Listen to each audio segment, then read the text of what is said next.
Misadventure. Play gone wrong. We've all been teenagers, and we've all done stupid things. I'd be lying if I said I hadn't. But what are we left with when a stupid idea made one night at a party leads to a mystery? Well, we're left with 26 years worth of questions. As someone close to this case says, it's like living in a constant fog. A fog of questions with no answers, cover-ups, lack of communication, and 6 families and hundreds of others who want answers. Welcome to Extraordinary Stories podcast. And I'm just going to say this quickly. For those of you who've missed it, guess who's back? Back again. Shouty man's back. Tell a friend. That was my Eminem impression. Nailed it.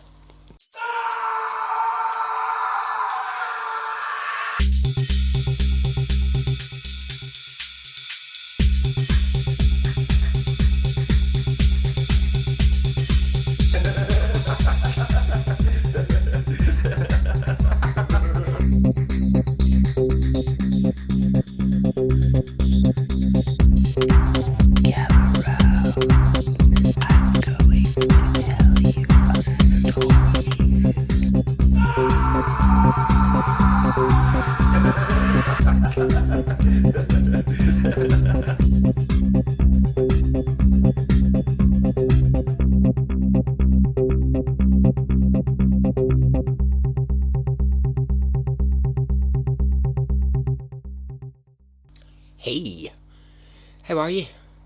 Are you well? Are you good? I am. Okay, so this story came via the Facebook group, and I glanced at it quickly, and then I sort of skipped past it, looked at it a little bit, again, thought it was quite interesting, and then I read it, and then it got stuck in my head, and I couldn't stop thinking about it. So, with no further ado, we will just get going. Are you ready? Okay, let's go.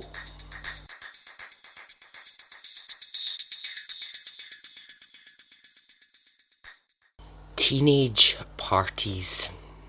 Remember them? Oh, the stories I could tell, but I won't. Because, I have a reputation to uphold. Well, I don't really. That's a complete lie. But I'd like to think I do. So, teenage parties, it's that excitement of the alcohol you probably aren't old enough to buy and you can in no way handle. There's a feeling of nervousness, tension, a bit of excitement in the air. What could the evening possibly hold? I think that's what I kind of remember the most from teenage parties, is it's the kind of unknown. There's this kind of excitement and you don't know what's going to happen that night. Well, a group of teenagers were going through this exact thing in Pickering, Ontario, Canada in 1995. I will just say quickly, shout out to Canada. Hello. Shout out to Mary Duffy, who lives in Pickering and is a long-time listener of the podcast. And to all the Canadian listeners. To Zane, who is a moderator on the Facebook group. Hello. I feel like maybe I don't do enough Canadian stories.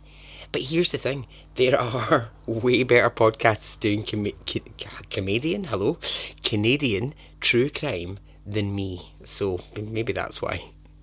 I'll make an effort. Hello, anyway, Canada. So here we are, we're at this party. It's March 17th and it's 1995. It's been organised by a local group of teenagers. Now, when I say teenagers, the age I'm talking about here is like 16 to 19. Maybe there might be people at the party who are a little bit older, upwards to like 21. There might be a couple of youngers, but that's the general area that we're in. Now, most of the kids were from Pickering, but a few had come from other towns round about. Now, there's plenty of alcohol on the go, and everyone's having a good time. Now, we've got a group of teenage boys at this party, and they are 17-year-old Jay Boyle, 18-year-old Chad Smith, 17-year-old Robbie Rumbold, 17-year-old Michael Cummings, 16-year-old Danny Higgins, and 16-year-old Jamie LaFair. So, like I said, not all of those 6 boys were from Pickering, but they were close enough, and the 6 of them were good friends. The oldest of the 6 was Chad Smith. He was 18, and the rest were 16 and 17, as I said. Now, Jay Boyle, one of the boys, he was different from the others in one way. He was a father. Him and his girlfriend Monique had a 6-month-old baby, and they lived in a basement apartment in Pickering, raising their young child. So on this particular night, Monique is at home the night of the party with the baby, whilst Jay goes to the party. Now, I'll just say this now. Jay had been in trouble with the police a couple of times. He'd been arrested on assault charges for a fight a few years before. And in fact, all 6 of these boys, they were known to police in one way or another. Not major criminals by any means, just a lot of teenage trouble that they got mixed up in. Now, one of the worst things that can happen at these parties is that someone gets what they think is a great idea and other people agree. Well, that is exactly what happens. Jay, Chad, Robbie, Michael, Danny and Jamie, they decide to leave the party. And it's what happens over the next 3 hours which really sets up this story. 12:10 p.m. The 6 boys leave the party, full of hijinks and mischief. Off they go. Where are they headed? To the local marina, Frenchman's Bay Marina, where, as you would expect, there's lots of boats safely tied up for the night. So the plan. We think the plan that the 6 boys had decided upon is that they would take a boat. They would take a boat from the marina, a case of beer that they found in a nearby other boat, and go out onto Lake Ontario.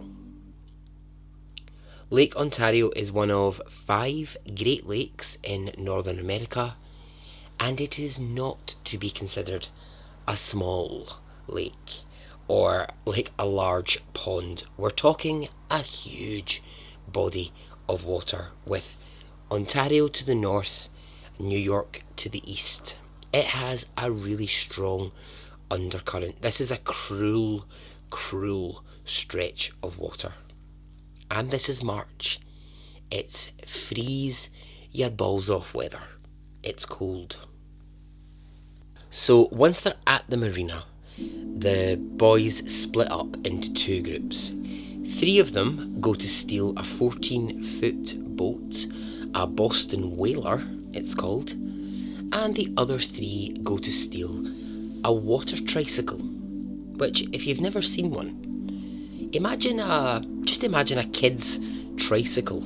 That's exactly what it looks like, but it's obviously built with huge wheels for water. So the three who steal the boat are seen briefly on security cameras at 1:48 a.m. Now that's an hour and 40 minutes after they'd left the party. And at 2:30, 40 minutes later, residents nearby the marina heard a boat sound which woke them up. And they thought, how odd that you would hear a boat at 2:30 in the morning, but they went back to sleep. And that's all we know. That's it. The 6 boys and the 2 stolen sea vessels were never seen again. There are typically 5 stages in the drowning process. Stage 1, surprise. In this stage, the victim recognises danger and becomes afraid. The victim assumes a near vertical position in the water with little or no leg movement. The arms will be at or near the water's surface, making random grasping or flipping motions. The head will be tilted back with the face turned up. Victims rarely make any sounds. They are struggling just to breathe. Okay, so when the following day arrives, March 18th, the morning begins like any other morning in the town of Pickering. Waking up, the town kind of bursts into life. No one's really realising at this point something is very wrong and that Pickering is about to have a disaster on its hands. Monique, the girlfriend of Jay with the young baby, she remembers that by 10 a.m, when Jay hadn't come home from the party that he'd been to the night before, she didn't think a great deal of it at first. She says that Jay would often go out partying and he'd end up staying the night in the next town over or crashing at a friend's house, turning up hours into the next day with a story and a hangover. We've all been there, am I right? She begins to get concerned though when parents and friends of some of the other boys start calling her and asking if anyone's seen them since the night before. So pretty quickly people are asking these questions and they start to piece together that the 6 of them left the party at the same time and now they're nowhere to be found. So they call local police to report this. Now, here's something interesting straight away. Police are like, oh yeah, we already know about this. What now? How? Well, a teenager from the party the night before had seen the 6 boys leave and was worried when they didn't return to the party, and so at 3:30 a.m. had placed a call to police to explain, I'm at a party, there was 6 guys here, they left at midnight, they've not come back and I'm worried. And police don't take this call seriously. Police think, oh, this is a drunk teenager calling in the middle of the night, probably just a joke. And now here they are getting this call from the families reporting the same thing. By now, the families and the friends, they've gathered at Jay Boyle's family home where Monique is with the baby. And this, it sort of becomes their headquarters for the operation. And step 1 in the operation is to get the police to start searching. So police take the names of the 6 boys. They look at their notes and they realise that 2 vehicles, a boat and a water tricycle, have indeed been reported missing. And yet, this is amazing, police still don't do anything. We're in a bit of a grey area here, because one of the boys, Chad Smith, was 18 years old. So that means he is considered an adult. And this changes all the rules on when you search. A certain amount of time has to pass, etc. We know this from lots of different cases and lots of different stories. But let's not forget, 5 of those boys were under 18. And the rules are different when it's searching for a missing child. But police apply the rules here as if they were searching for a group of adults.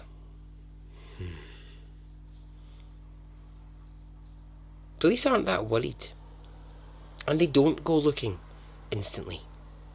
And so unbelievably, the 18th of March passes with no police activity. The family are having to spread the word to the community that the boys have gone. People are coming around, they're dropping off food, they're offering to go, searching on foot for them, offering to drive around, see if they can trace them, and as yet, no police work. The second stage of drowning. Involuntary breath holding. The victim has now dropped below the static waterline, and the body, in an attempt to protect itself, initiates involuntary breath holding. This occurs because water has entered the mouth and causes the epiglottis to close over the airway. Though the victim may continue to struggle, he or she will not usually make any sounds, as he or she cannot breathe. Without oxygen, the victim will lose consciousness. Okay, so the following day, March 19th at 2 p.m, police start the search. Just to be clear, it's been 36 hours now since the last sight or sound, which was that couple hearing a boat in the middle of the night. 36 hours. Are you fucking kidding me? I mean, that is a joke. So police bring in other police forces. They bring in the military and specialists in death relating to water. And they search. Joined by hundreds of locals, the area all around the lake is combed and examined, but nothing turns up. Now, I said at the very beginning, death by misadventure, fun gone wrong, and yeah, on the face of it, that's probably what this is. But here's where the story develops a really odd quality. In the search, police and the military find not one single bit of physical evidence of these boys or these boats.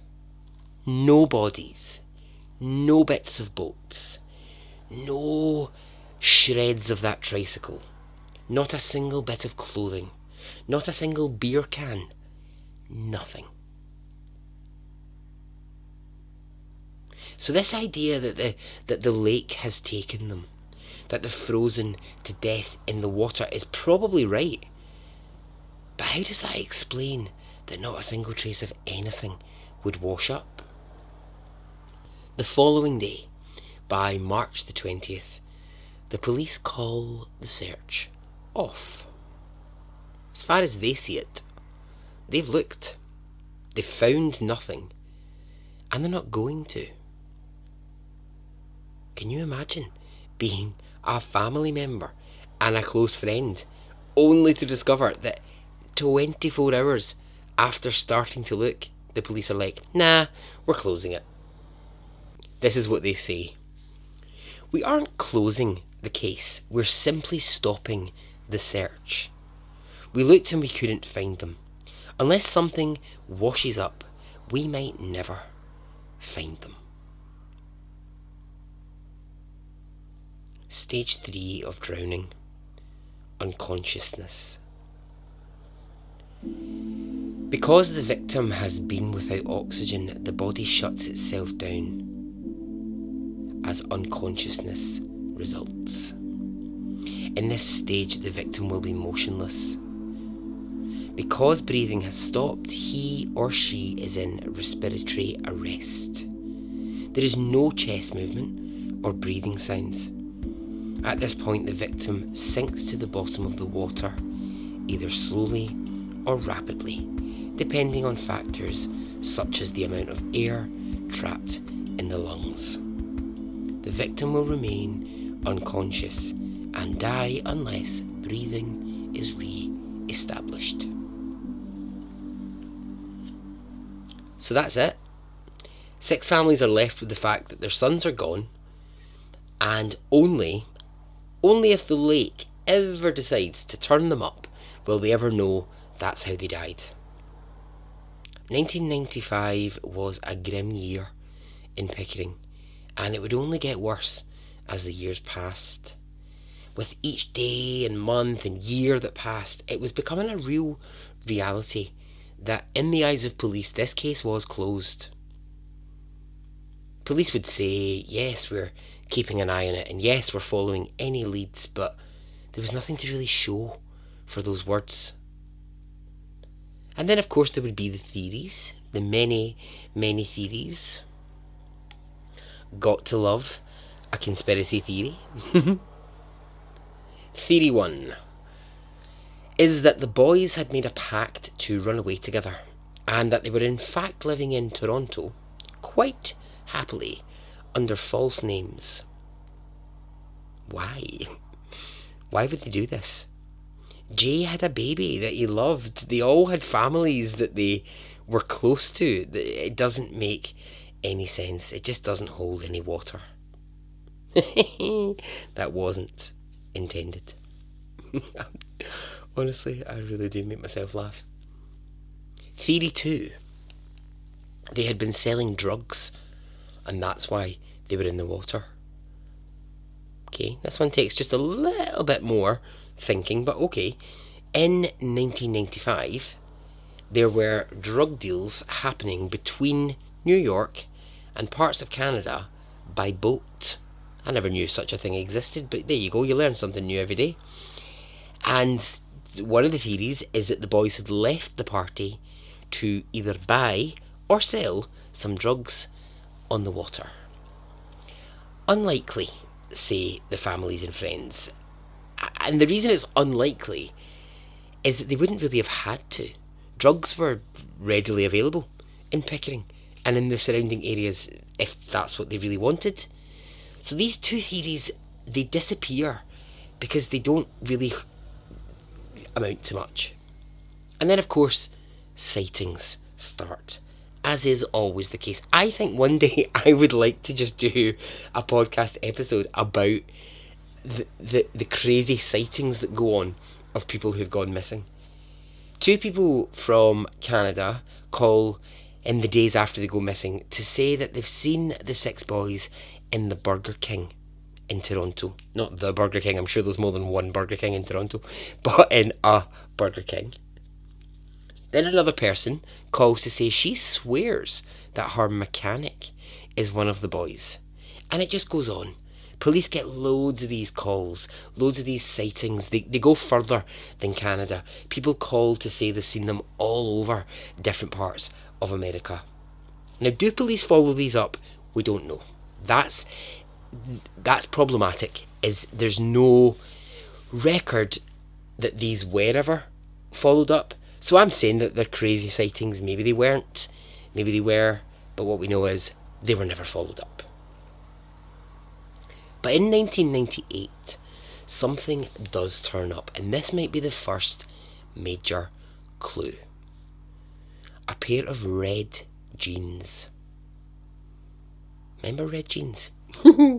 Remember coloured Levi's? Oh my god, they were the bomb.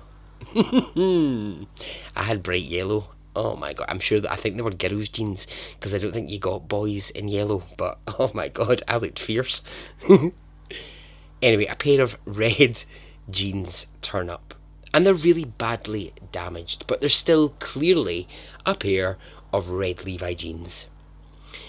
They turn up in an area on the Niagara River. Now, it's perfectly possible these could belong to one of the boys, And the family go to the pictures from the night of the party, and one thing is very clear. J. Boyle was wearing red Levi jeans the night he vanished. Now, this is a major clue for the family. This is the first clue to anything. However, the family don't hear about the jeans until 3 years after they've been found. Why the hell not? That means police found these in the same year that they went missing, and it took 3 years for the family to even hear a whisper of the fact that a pair of jeans had turned up. Police will say this. There's no way to tell if these jeans are red or perhaps they're orange. They're so discoloured, they're so damaged, it's really hard to tell, and anyway, getting any kind of DNA would be really hard. Well, hard or not, do it. Just do it. This only points to an even bigger problem. None of the families were ever asked to submit DNA, and that's odd.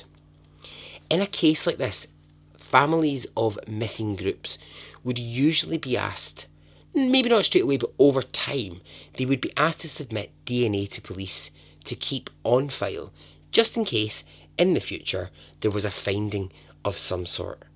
But none of these families were asked for that. So of course they're outraged, because they're like, it's been 3 years, why did no one tell us about the red jeans? And when they eventually wear police down enough to actually get them to do a test on the jeans, they take a DNA sample from Jay's mum, test it with the jeans, and it isn't a match. Police say there's no way these were his jeans. It's disappointing.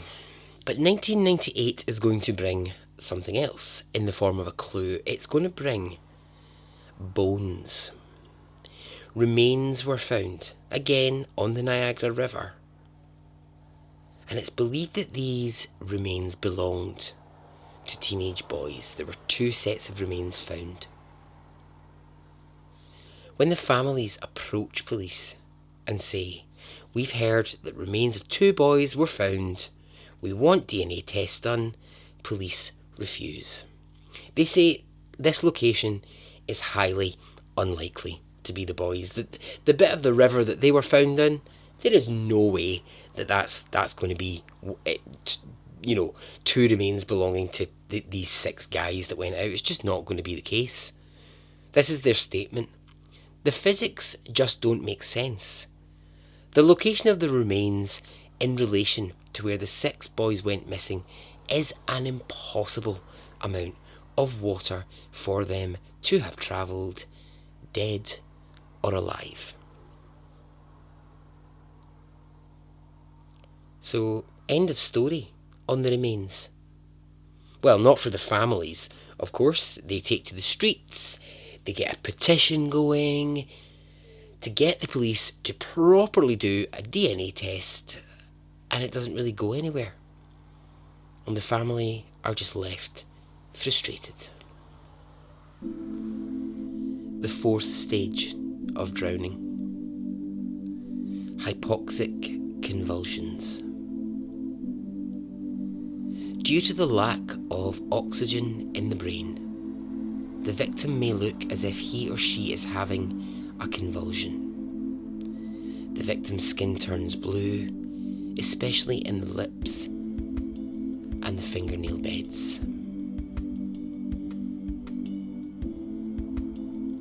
Enter into the story a man called Bruce Ricketts.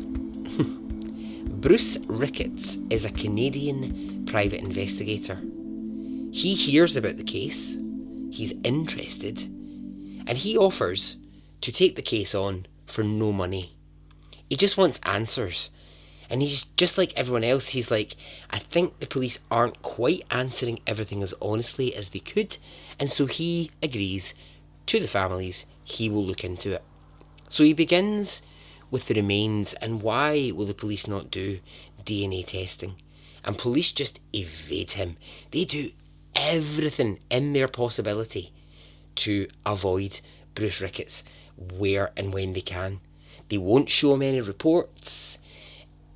All of his requests to see files, any paperwork from the case, is denied.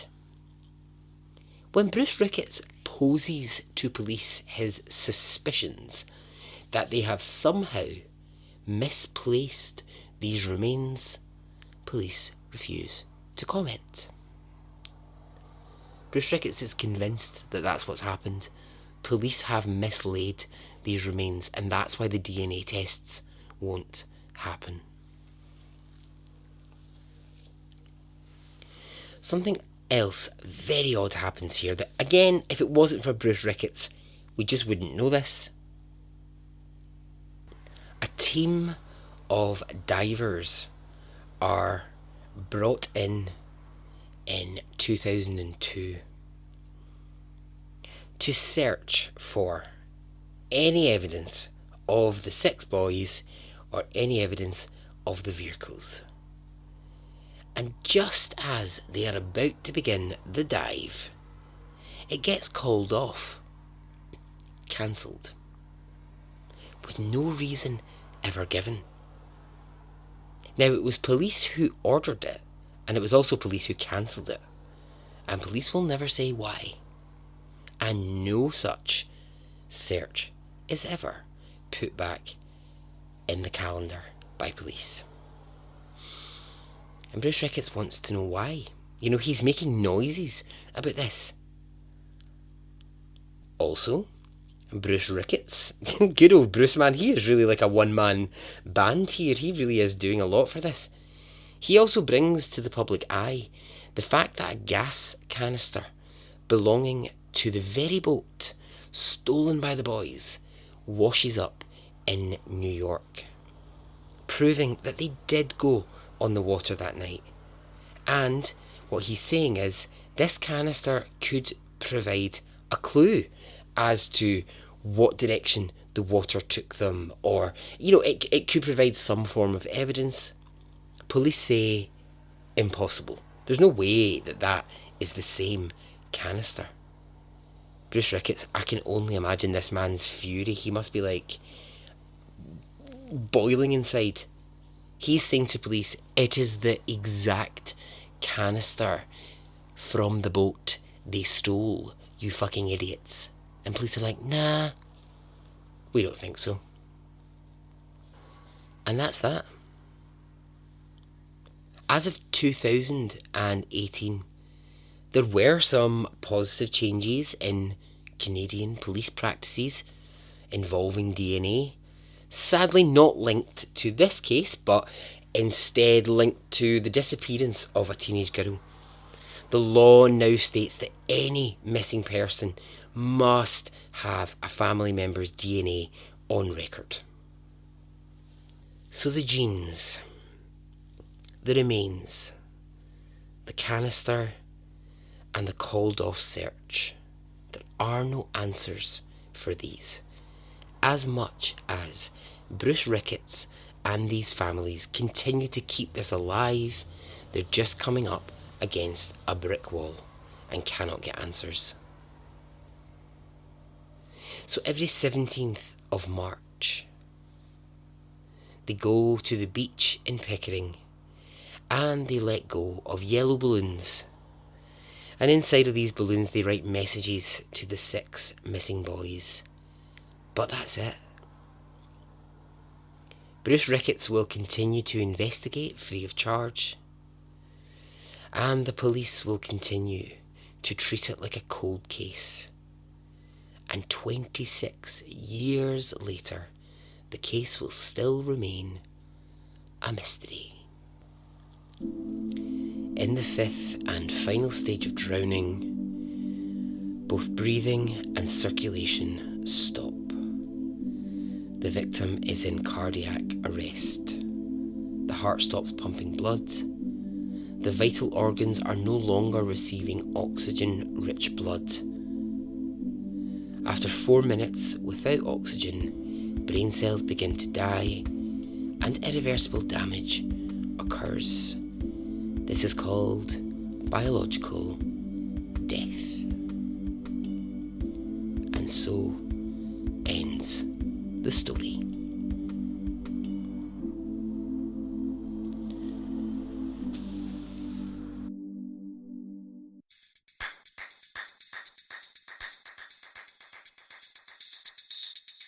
Alright then. Whew. Horrible story. Horrible.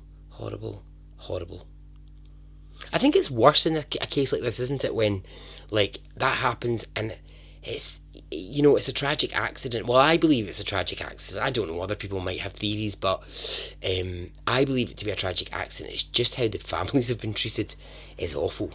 This kind of having to battle, you know, for such a long time to try and get answers. But yeah, that's it.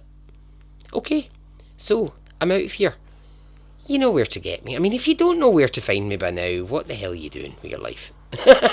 I'm kidding on. I'm on all the places. I'm on all the places. What a great description. Social, you know, I'm on all the social medias. You can get me, you can find me, you can email me, you can do whatever you like. Okay, until the next episode. Okay, goodbye.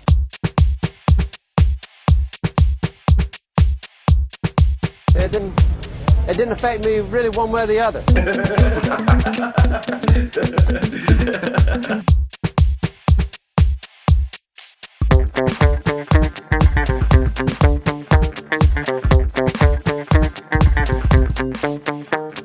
I would imagine from the look on his face, let's get it on, let's do it, let's get it over.